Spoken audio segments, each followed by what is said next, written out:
मंच पे उपस्थित हमारे हिंदू युवा वाहिनी के अध्यक्ष, हमारे व्यापार मंडल के अध्यक्ष आदरणीय चौरसिया जी, पदाधिकारीगण, आदरणीय राजेश जी, इस कार्यक्रम इस संगठन के पदाधिकारीगण, मैं कुछ ज्यादा नहीं कहना चाहता हूं।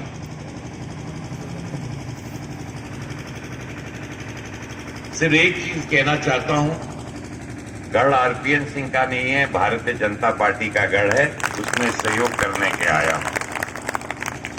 अभी 2-4 इंटरव्यूज में मुझसे पूछा था कि एमएलए और एमपी इतने महत्वपूर्ण मंत्री चले जाते हैं भारतीय जनता पार्टी से, तो मैंने बोला देखिए, विश्व की सबसे बड़ी पार्टी है। जो लोग भारतीय जनता पार्टी के कार्यकर्ताओं के दम पर, उनके संगठन के दम पर और प्रधानमंत्री मोदी जी के कार्यशैली की वजह से लोग जीत जाते हैं, उनको लगता है कि वो बहुत बड़े नेता हैं। मैं साफ तौर से कहना चाहता हूं, मुझे भारतीय जनता पार्टी के कार्यकर्ताओं के बारे में, भारतीय जनता पार्टी के बारी अदर क्या बोलते हैं जो संगठन है, राष्ट्रीय स्वयंसेवक संघ है या विश्व हिंदू परिषद है या हमारा हिंदू युवा वाहिनी है, तमाम संगठनों के दम पर और प्रधानमंत्री जी के कार्यशैली के वजह से लोग भारतीय जनता पार्टी में जीतते हैं। अब कोई मंत्री बन जाता है, उसको गलतफहमी हो जाए कि मैं बहुत बड़ा नेता हूं, या मैं स्वयं को, क्योंकि मैं तो आपकी ताकत के खिलाफ लड़ के देख चुका हूं, तो मुझे आपकी ताकत का एहसास स्वयं रूप से मालूम है।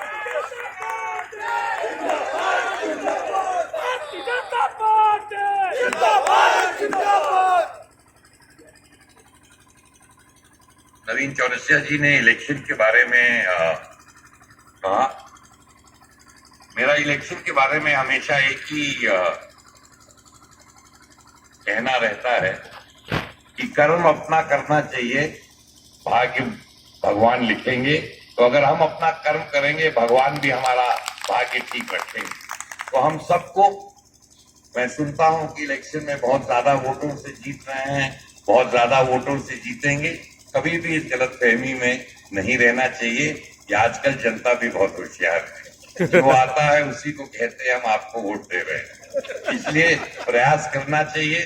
प्रयास आखिरी दिन तक, जब तक मशीन सील नहीं हो जाती है और हम सबको जितने अपने वोट, हमारे घर के वोट है, हमारे एक पुराने पार्टी में एक नेता थे, वो एक वोट से अपना इलेक्शन हार गए थे और मुख्यमंत्री नहीं बन पाए थे, क्योंकि उनकी पत्नी वोट नहीं डालने गई थी, उनका ड्राइवर वोट नहीं डालने गया था, उनकी बेटी वोट नहीं डालने गए थे, तो एक वोट से हारे और राजस्थान के मुख्यमंत्री नहीं बन पाए। तो आप समझ सकते हैं कि हर वोट की कितनी अहमियत होती।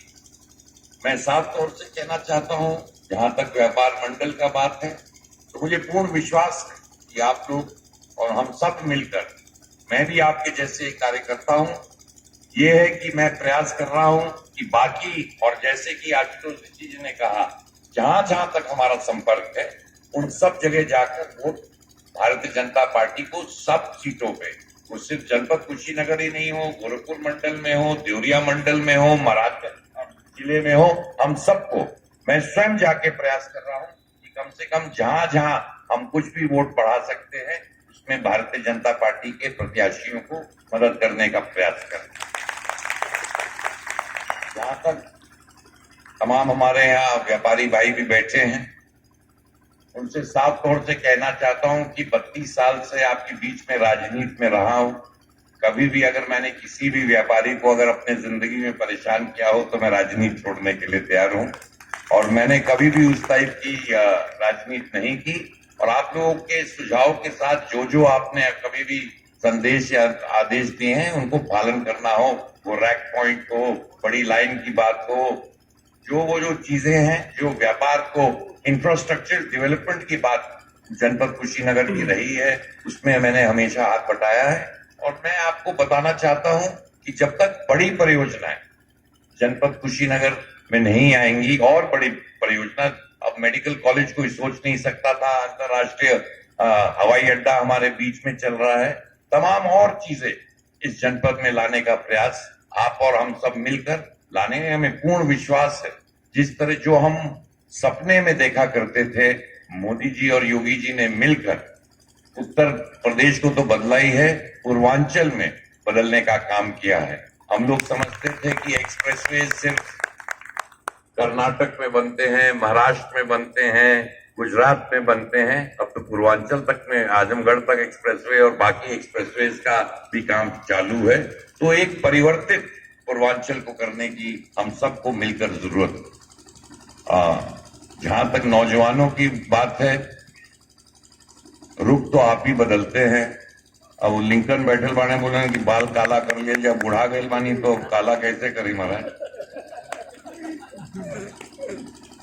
अंत में मैं आप सबका फिर से हृदय से धन्यवाद देता हूं कि आपने अपने बीच में बुलाया, और विश्वास दिलवाता हूं कि एक कार्यकर्ता की हैसियत से भारतीय जनता पार्टी में आया हूं, और मेरा कर्तव्य और फर्ज होगा कि भारतीय जनता पार्टी का कोई भी सदस्य या किसी भी संगठन के सदस्य को कोई परेशानी या दिक्कत होगी, हम सबको मिलकर और मनीष जायसवाल और हम सब मिलकर उस समस्या को दूर करने के लिए हमेशा प्रयासरत रहेंगे।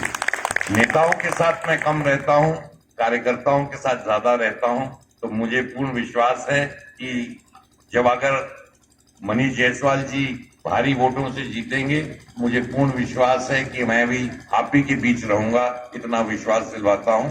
नेताओं से दूर रहता हूं, मंच पे जो लोग रहता हूं उसके पास ज्यादा नहीं रहता हूं, जो सामने बैठे हैं उनके बीच में ज्यादा रहता हूं। तमाम लोग इसके गवाह हैं। अंत में मैं साफ तौर से कहना चाहता हूं कि एक बार फिर से भैया आइए मनीष जायसवाल जी, आपके सारे कार्यकर्ता बैठे हैं, मेरे से लेके मंच से लेके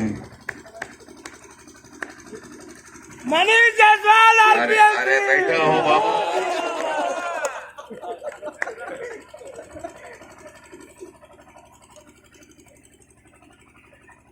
और मैं आपको इतना एक अंत में, अब क्योंकि मनीष बाबू आ ही गए हैं, छोटे भाई हैं, आपकी बात नहीं सुनेंगे, आपके साथ नहीं रहेंगे, तो आप ही के साथ रह के इनको ठीक करना भी मैं जानता हूं। बहुत बहुत धन्यवाद।